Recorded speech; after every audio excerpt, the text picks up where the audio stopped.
ассалому алайкум дӯстон, хуш омадем ба шабакаи мо. Дар навори имрӯза оиди тозатарин ва беҳтарин хабарҳо аз ҷаҳони ММА гап мезанем. Дар ягон ҷо ба ҳазур нишаста лайкро зер кунен, мо боша наворро оғоз мекунем.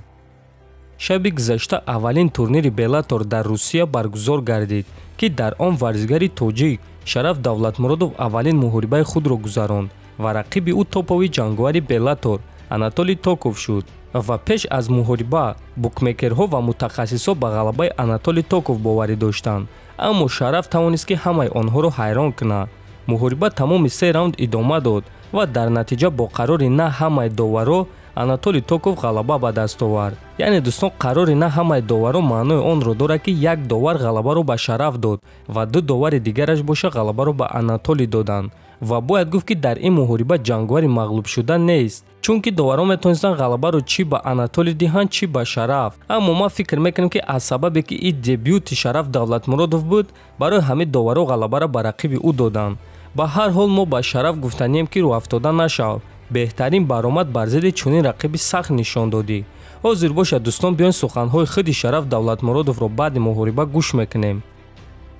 инак мухорибаи деринтизор дар ташкилоти Беллатор баргузор гардид. ҳиссиётҳо омехтанд, аммо алҳамдулиллоҳ ҳамааш хуб аст. афсӯс ки корро то охир ба анҷом расонида натонистам, ё ин ки чизе ки барои ғолиб шудан дар кор буд накардам. афсӯс ки бой додам, не ки афсӯс намехӯрам ки дар Анатолий Токов бой додам. ва ташаккур ба ӯ барои мухориба. ман фикр мекунам ки мо мухорибаи беҳтарин нишон додем ва умедворам ки ӯ чемпиони ин ташкилот мешавад. чӣ хеле ки бародари ман Дилшод гуфт, баъзе вақт мағлубият аз ғалаба дида ширинтар аст, навиштааст Давлатмуродов.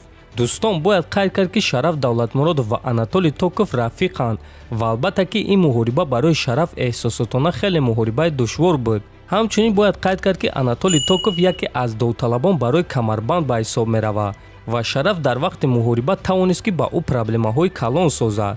мо ба Шараф сабр ва бурдборӣ хоҳонем. дӯстон, мехоҳем ба шумо ширкати шифофарморо тавсия диҳем ки тӯли чанд сол мешавад ба муштариёни худ доруҳои гиёҳӣ ва оригинал пешкаш мекунанд. доруҳо барои хароб ва фарбешавӣ, ришу мӯйсарбарорӣ, барои бақувват кардани мардонагӣ ва дароз кардани муҳлати ҳамхобагӣ, барои доғи рӯ ва пӯсти бадан ва боз бисёр доруҳои дигар. ширкати шифофармо доруҳои шуморо ба тамоми шаҳрҳои Русия ва Тоҷикистон бурда мерасонанд.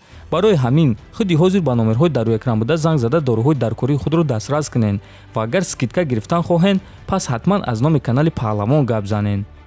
ҳамчунин дӯстон, дар ин турнир, аниқтараш дар мухорибаи асосии ин турнир, мухорибаи Федор Емельяненко ва Тимоти Ҷонсон баргузор гардид ва Федори 45-сола аллакай дар дақиқаҳои якум раунд рақиби худро ба нокаути вазнин роӣ карда 40-ум ғалабаи худро ба даст овард.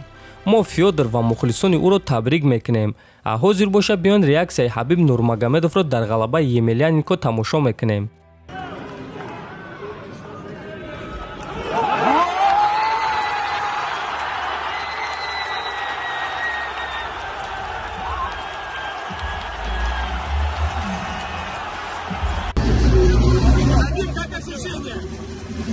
Очень быстро для 45 лет.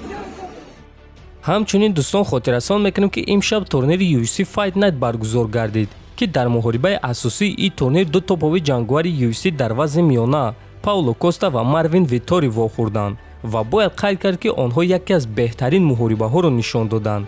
мухорибаи онҳо тамоми 5 раунд идома дод ва дар натиҷа доваро ғалабаро ба Веттори доданд. мухорибаҳои пурраи Беллатор ва мухорибаи пурраи Коста зидди Vettoriро метавонед дар Телеграм канали Паҳлавон тамошо кунед. ссилкаи Телеграм дар якум комментария закрепичуда. ҳатман фикр ақидоатонро нависед, дар канал обуна шавед то бозид хонободу сарбаланд бошед.